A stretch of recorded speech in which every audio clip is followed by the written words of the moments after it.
Today on the channel we are going to be looking back on the past month of films and TV shows that I did watch in January. So let's get straight into it, guys. We're going to start off with a film I actually watched on January 1st, and it was a film called Pearl. Pearl is kind of a technicolor horror, you could say.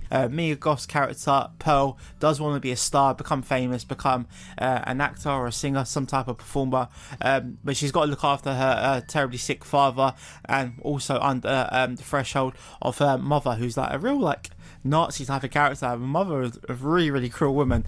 However, things get a bit tense for Pearl on the farm, and things start to go a bit eerie. Some gruesome moments in the film, and something rather different, I must say. Usually with these horrors, they're a bit predictable. This one was a bit predictable, but there was some twists and turns, and I did like some of the work in it. For me, I did give the film a 2 stars out of 5. Maybe I was being a little bit harsh, as there is a follow-up to the film Pearl, a film called X that I also did watch in January, and that I will be coming on to. But a film that I definitely would watch again, and a film I actually did enjoy. But Pearl does get a 2 stars out of 5. Next up is a film I actually ended up watching on January the 6th. Now, wasn't technically over the Christmas spirit, as I did watch a Christmas film, and that was Violent Night. Now, Violent Night was a weird film. I did hear quite good reviews about it. I think it was just premiering on Sky Cinema, and I was going into it with quite alright expectations. Starring David Harbour. The more you think about it, David Harbour does make quite a cool Santa Claus. But as I started to watch the film, I just felt the film was a bit silly.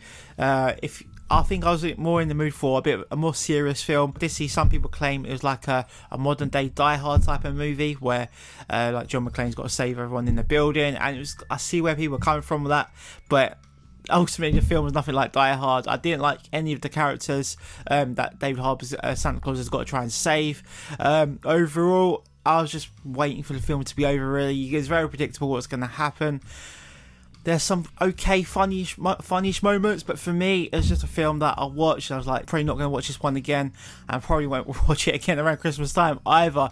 That's why Violent Night, unfortunately, only gets a 1.5 star. Next up, we've actually got a film that I watched on January 7th, so on to the third movie now, and that was X. Now, X is actually a follow-up to the film Pearl, and what is pretty cool about it, X does relate to the film Pearl in a really cool way that I didn't have any idea that was a thing. I knew it was the same director, and I knew Mia Goth was starring in X as long as starring in Pearl, but I wasn't really sure how the two films did pair up. Like I said, when it comes to horrors, I don't like to do my research on the film because I feel like it does give it away most of the time. So I like to go into horror films knowing barely anything about the film, and then if I don't like it, I don't like it, and I won't watch it again. But if I enjoy it, I might go back to it again. But X is about a group of students who go to film some adult X-rated movies, like in the cabin or something, or in by the lakes. Yeah, by the lakes, I think. However, it starts to get a bit gruesome. Things start to happen. People start to die, of course. But there was a real cool link up to how X does link up with Pearl. Now, I don't want to give too much away because I don't think it's necessarily a twist. Maybe the director did mention how Pearl and X does link up. But again, another technical kind of horror, bit of a slasher as well. And the deaths in it were quite interesting.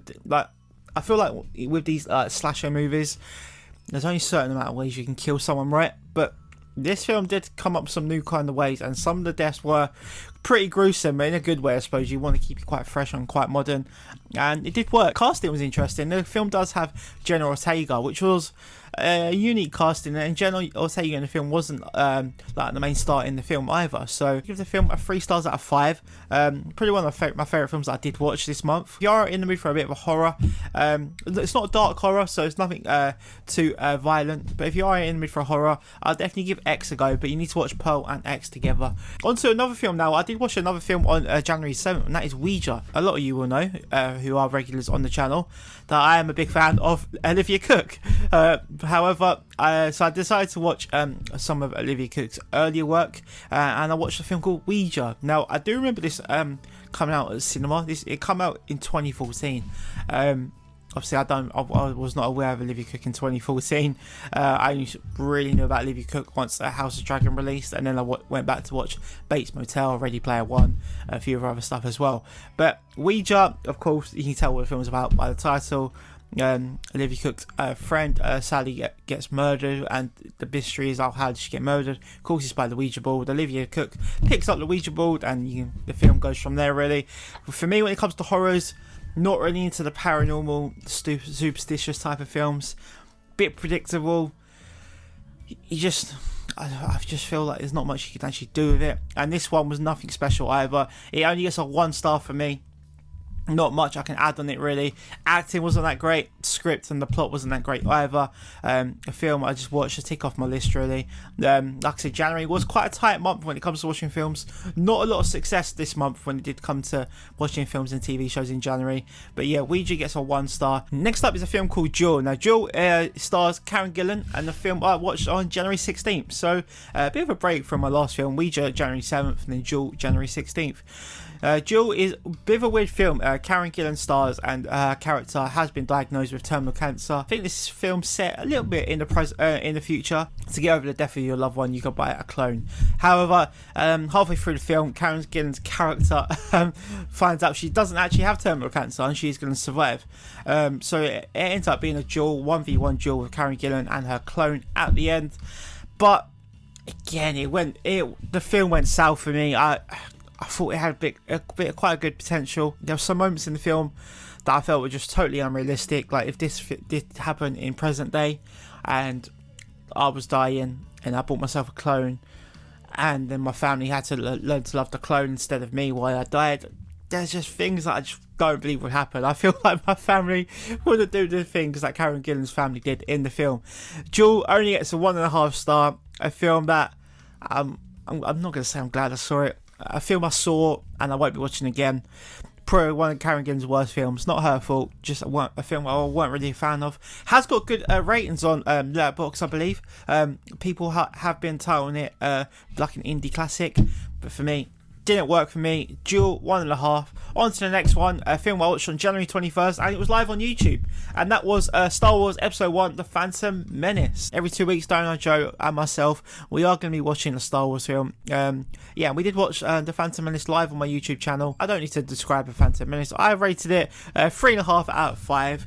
Did enjoy The Phantom Menace. It was really good fun actually watching it on a watch party. The first ever watch party I've hosted. But yeah, really good fun. Not going to dwell on that one too much. On to the next one, and that is Echo. Now, it took me a little while to watch Echo. Echo, of course, being a limited series on Disney Plus, focusing on Echo, aka Kingpin's stepdaughter or granddaughter. I can't remember the relation already.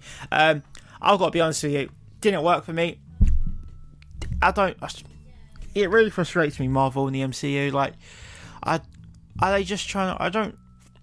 I'm a bit speechless. I don't really know where they're going with it. Didn't work for me. I find Kingpin boring. I find Maya boring. The flashbacks, I hate flashbacks in any film or TV show. If they're not progressing the story, just don't work for me. Echo got a 1.5 for me. I will never watch it again. Period. I won't be watching it again. Not collecting the Funko Pops. Not bothered. And at the moment, I just don't care about Daredevil either. Now, a limited TV show series that I did like was a show called Fool Me Once. Now, it did have a bit of the classic ITV1 drama feel to it, which I'm not really accustomed to. I'm not a big fan of them, and I have to say I don't think I've watched Michelle Keegan on my TV for about 15 years when she was in Coronation Street. But Fool Me Once was interesting. It kept popping up on my Netflix. I was like, fine, I'll give it a go.